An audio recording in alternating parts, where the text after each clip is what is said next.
Fala pessoal, muita gente me pedindo para eu dar alguns exemplos, explicar um pouco melhor essa questão que eu venho falando de alavancagem no futebol e como ela, de uma maneira responsável, pode ser sustentável.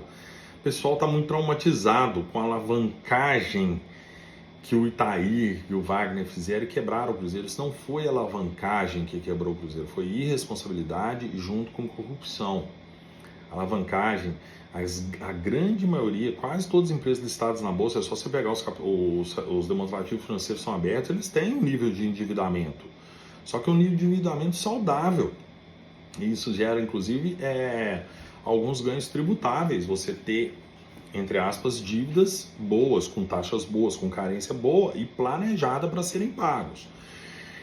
Então, o que acontece, né? O que eu enxergo que era a gestão do Ronaldo? A gestão do Ronaldo, o futebol hoje tem algumas fontes de receita prioritárias. A principal delas, que é patrocínios, tem também televisão, que também é no mesmo nível. Aí você tem sócio de futebol, que hoje é muito relevante. Premiação, que há pouco tempo não tinha relevância nenhuma, agora é muito relevante. Premiação pela mérito, pelo posicionamento nos torneios. E o outro é a venda de jogadores, que também pode ser grande. Isso rende muito alto. Alguns oscilam um pouco, outros oscilam... Todos oscilam de acordo com a performance. Uns muito, uns pouco. Por exemplo, se eu vou bem, eu ganho muito, muito mais dinheiro com premiação de televisão do que se eu for mal. Eu ganho mais dinheiro com sócio de futebol do que se eu for mal. Eu ganho mais dinheiro com patrocínio do que se eu for mal. Cota de televisão já não oscila tanto, porque depende muito do tamanho da torcida. Você não consegue mudar os contratos no curto prazo por estar bem ou mal. Pode mudar alguma coisa ou outra no pay-per-view, por exemplo. Você vai ter mais pessoas assinando para ver seu time, porque seu time está bem.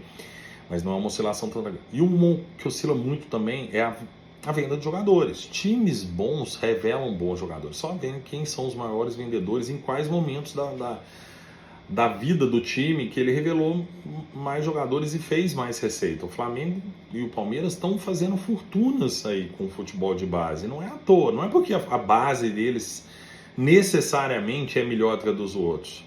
É porque eles têm condição de fazer uma transição mais tranquila, sem muita pressão, e vender na hora certa, e não vender pressionado por causa de dinheiro.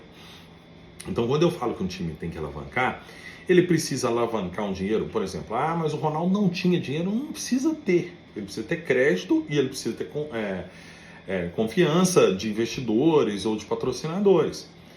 Ele não quis, e eu não estou aqui entrando no mérito para dizer que ele está certo ou errado. Eu faria diferente, mas como eu sempre digo, eu achava que ele tinha que alavancar e o Pedrinho parece que vai alavancar. Alavancar, primeiro, para fazer um caixa, para não precisar vender jogador a qualquer preço. Segundo, alavancar para poder tentar melhorar o nível técnico do time, que, na minha opinião, traz um aumento de receita considerável. As empresas alavancam para isso. Por exemplo, uma empresa... tem vários clientes meus, eu quero pegar 10 milhões no banco para adquirir uma concorrente. Ao adquirir a concorrente, eu vou ter um ganho de sinergia, meus custos vão baixar, eu vou dominar mais o mercado, eu vou poder aumentar o preço de venda e aí faz um cálculo de payback, de taxa interna de retorno e fala, em 5 anos eu tenho todo o dinheiro que eu investi na compra já devolvido e já tenho um ativo novo. É isso. Ou então, eu quero comprar um equipamento novo para aumentar minha produtividade, meu custo vai cair, minha receita pode aumentar. Ou vou fazer um produto de maior qualidade, então eu vou vender mais. É isso. No futebol é a mesma linha. Quando eu falo de alavancar, é o seguinte, eu tenho uma expectativa, se eu não fizer nada, de fazer 300 milhões de receita. Então o Ronaldo pegava e falava assim, eu só posso gastar 300 milhões. Aí ele pega todos os gastos dele, que são os gastos administrativos, operacionais, um percentual que ele tem que dedicar a pagamento de dívida, um percentual para compra de jogadores e um percentual para a folha de pagamento. Ele fala, no máximo a folha de pagamento pode ser X. Pode ser, 8 milhões. E acabou.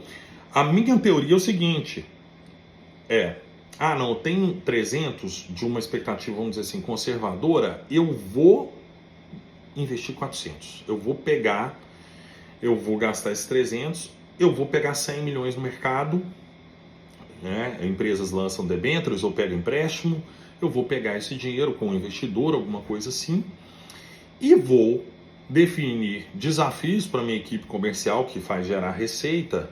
Eu quero faturar não 400, eu quero faturar 450.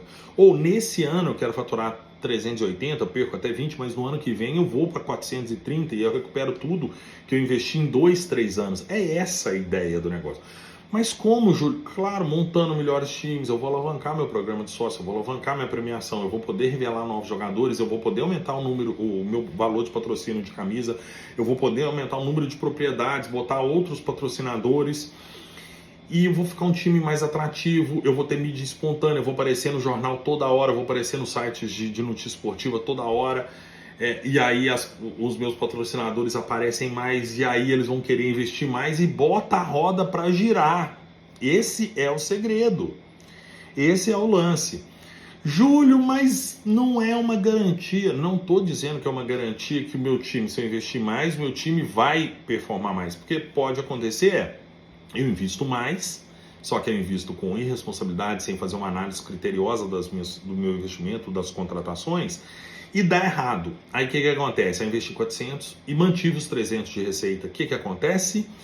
Eu fiquei endividado em 100. Aí eu vou ter que buscar corrigir isso no próximo ano. Não tem nada, nenhuma terra arrasada. Futebol não é ciência exata, acontece. Aí eu pego, monto de novo um orçamento mais caro um pouquinho e tento de novo. Porque estatisticamente falando, gente, vai acontecer. Os times que investem mais, normalmente eles estão no alto da tabela. Uma das coisas que eu tenho mais, assim, que me incomoda muito é ver o cara, um time caro não é garantia de um time que vai performar bem. Lógico que não, mas esse argumento é imbecil. Porque, assim, a tendência é que seja. E eu tenho que acreditar em tendência, que futebol não é ciência exata. Mesma coisa das empresas. O fato de eu adquirir um concorrente não é uma garantia absoluta de que eu vou ter sucesso. Pode acontecer uma mudança de mercado, alguma coisa, o governo baixa juro, aumenta o combustível, muda, chove demais, que os meus planos não se concretizam, mas eu tenho que trabalhar com estatística, eu tenho probabilidade, esse é o termo. Então o que acontece? O time tende a performar melhor. Ninguém pode negar isso. Quais foram os times que estão tendo melhor performance esse ano e no ano passado? E no ano retrasado e no outro ano? São os times que investem mais. Quais os times estão brigando para cair? São os times que investem menos. Ah, mas teve um time que investiu muito e está brigando para não cair? Ok, exceção que confirma a regra. Ah, teve um time que não investiu nada e teve lá em cima. Quantos casos nós temos esse? Nós temos assim, 100 casos de time que investem muito e vão bem, e tem 2 casos de time que investe pouco e vai bem. Nós temos 100 casos de times que investem pouco e caem, e temos 2 casos de time que investe muito e cai. E a pessoa quer brigar com a probabilidade, esquece. Então bota a roda para girar. A tendência é que o Cruzeiro consiga faturar muito mais.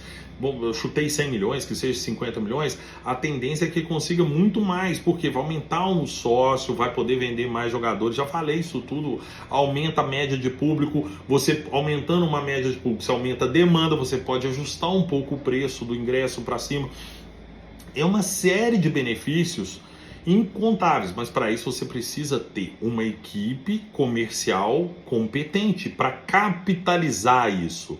Cada jogador estrela que você contrata, você tem que capitalizar. Você tem que arrumar patrocínio, você tem que arrumar gente que pode investir nele de alguma forma. Você pode criar um sócio com o nome do jogador. Irmão, aí tem uma infinidade de alternativas que uma equipe de marketing comercial podem capitalizar. Então, essa é a ideia, tá? Essa é a ideia. E como, agora, isso fica mais difícil em times que têm menor torcida. Por quê? Porque você tem um limite de capitalização que é o tamanho da sua torcida. Você não consegue também um time de torcida... Vamos dar um exemplo aqui, com todo respeito ao América, que tem uma torcida muito pequena. Não adianta o América falar assim, não, eu quero contratar, gastar muito, porque vou aumentar muita renda no estádio. O limite de aumento de renda dele é pequeno, o limite de aumento de sócio dele é pequeno, o limite de aumento de venda de camisa dele é pequeno. Ele pode ganhar mais, talvez, na premiação, ele pode ganhar mais, talvez, na revelação de jogadores, mas no número de sócios, camisa, patrocínio, cota de TV, ele não ganha mais. Mas o Cruzeiro tem a 5ª, 6ª maior torcida do Brasil. O Cruzeiro tem um potencial absurdo de alavancar essas receitas. Então, você pode escolher entrar no marasmo, ficar todo ano no meio da tabela, gasto 300, recebo 300, gasto 300, recebo 310, gasto 300, recebo 290, ou você fala, não, vou gastar 400, mas vou tentar chegar em 410, depois eu gasto 430 e quero chegar em 440 e vai. O limite do Cruzeiro é muito alto.